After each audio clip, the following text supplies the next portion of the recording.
Colin Enderby, who is interviewing Woody Kadis-Ross. Union Affairs Officer. Serving as the head of the union and chair of the trustee board, the Union Affairs Officer is responsible for leading coordination between senior university staff and the Students' Union, as well as working with the colleges. Their key responsibilities are representing students in senior university discussions, working with college committees, and acting as the head of the union. This is Candidate Interview Night. My name is Colin Enderby, and I am interviewing Woody Kadis-Ross for the role of Union Affairs Officer. Woody, welcome to the studio. Thank you for having me in. Now, Woody, the beginning of your manifesto discusses how the union's inability to make real change comes from the fact it is bankrolled by the university itself, roughly nearly 2 million. So part of that 2 million goes towards paying its student employees a living wage, and the money funds almost everything that the union does. And in addition to this, almost all Russell Group universities receive some form of funding from their university. So what I'd like to ask you first is, what do you think would be a realistic alternative to this funding that would see the union become fully independent and still be able to survive on its own? Yes, absolutely. And you're right that this is an issue that most student unions, I think probably all, face, that they are funded by the university. So it is something that we need to change. For me, there are a huge number of ways that you can address this. Number one, on-campus venues, we're not utilising them to the best of their ability, in my opinion. I think they should be run as a student cooperative, so all profits are reinvested back into students. Students are at the heart of decision-making for that. Also, as a political campaigning body, the student union should be able to access grants for campaigning and for pushing students' interests.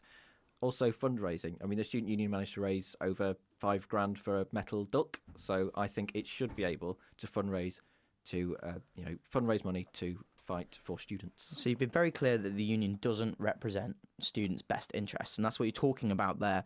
And you've also been clear that the solution to this would be to tackle national structural issues in charity law.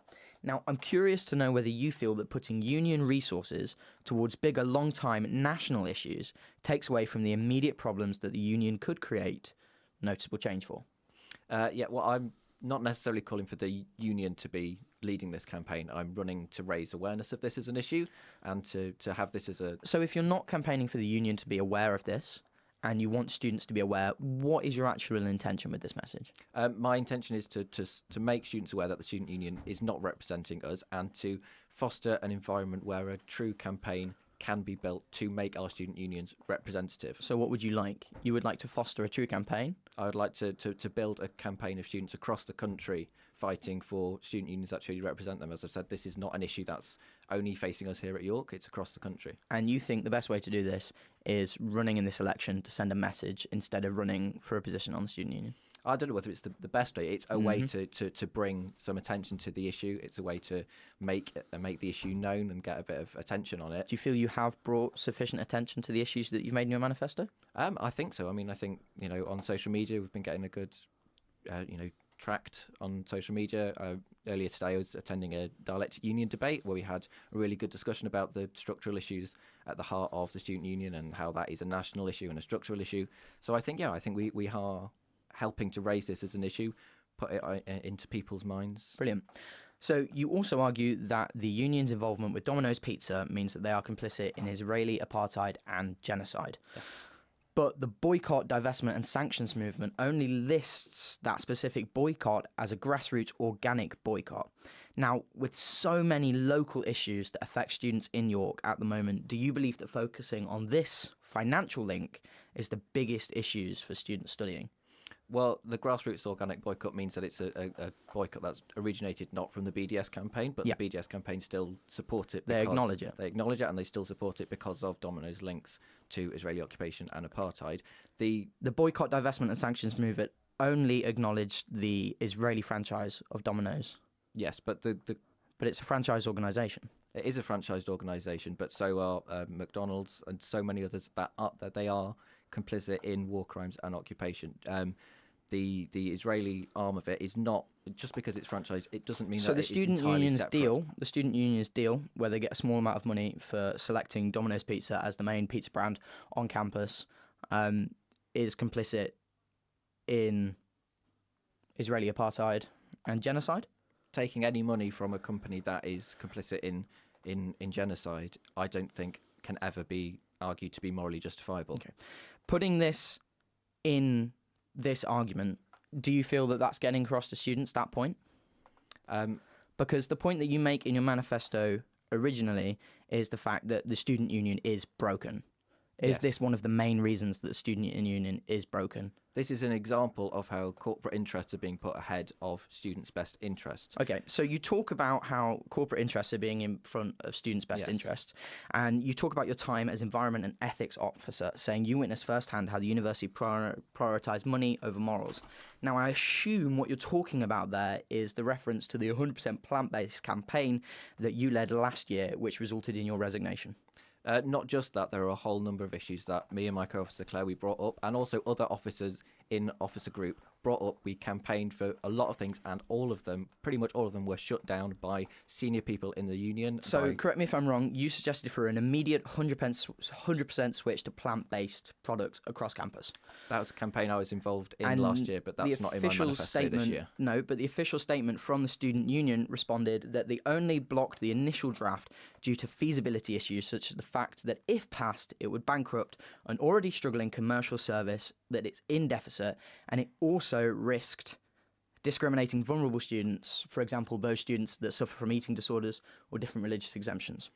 And with the union's decision seemingly, from that evidence, being made to protect vulnerable students and prevent bankruptcy of a struggling food supplier, is it fair to accuse the union of foregoing student interest for financial gain? The plant-based universities motion won a record-breaking number of votes in U suggestions. It had a clear mandate from students to be pushed through, and it was blocked by senior people in the students' union under the guise of commercial interests. And I would like to make the point about it bankrupting commercial services. I was told in a meeting once that this is because this is a direct quote, because vegetables are more expensive than meat, which is patently untrue, but this was the kind of arguments that were put against us during that campaign. But, I mean, this isn't part of my manifesto this year. I'm making the broader point. That was one issue that came up. That was one issue that the union... Absolutely. The point of your manifesto this year is that you're not running in this election to win. Instead, you're running to spread a message. Do you think that the most direct way of getting your message out to students is this? Or do you worry students voting for your campaign may take away votes from candidates who will actually next year want to represent them? Well, I mean, it's a transferable vote system. So if I'm someone's number one vote when I'm presumably knocked out, I doubt I'll win this. Then that vote will go to whoever they've put as second preference. So I don't, in a transferable system, it's not taking votes away from people. And also, I think any of the candidates would do a fantastic job in the role, but the point I'm making is that they cannot do everything that they want to do or that they say they want to do because the union is fundamentally broken. These changes cannot be made through it. What is the biggest thing you want to see fixed in the student union? The student union is broken, as you say. Yes. What will you do to fix it if you were elected? Not that you are. I'm not going to be elected. I've said if I somehow win, I'm not doing the job. I will resign and call a by-election because this cannot be fixed within the union. What is broken within the university, within the student union? Well, as you said, the funding model, it is bankrolled by the university. That means it cannot act independently. It is putting commercial interests ahead of students' interests. Have you and offered? national... So yes, it is bankrolled by the university, £2 million. Yes. Where else is that funding going to come from? As I've Given said- that the majority of Russell groups in the in England get funding from the main university body. As I've said, there's a huge array of places where this Like funding what? can come from. Campaigning grants. So there's a huge number of philanthropic organisations, campaigning organisations that offer Enough grants. for £2 million. The funding for any campaigning group should never just come from one source. That is the issue. Our union is primarily funded by one source. But that you, makes us you want to reliant spread a on them. message. You want to spread a Yes. message. So are you going to offer a reasonable suggestion as to where £2 million is going to come from, given that £2 million goes towards paying its students, employees, a living wage, as well as almost everything the student union does? Well, that 2 million will come from a variety of diverse sources. It cannot just come from one place. I can't sit here and say, this is where I'm going to get £2 million. And also, that's not really what I'm trying to do. I'm trying to say that there are these structural issues. Brilliant. Thank you very much. That was Woody Kadis-Ross running for Union Affairs Officer. Coming up next, it's Lewis Parry.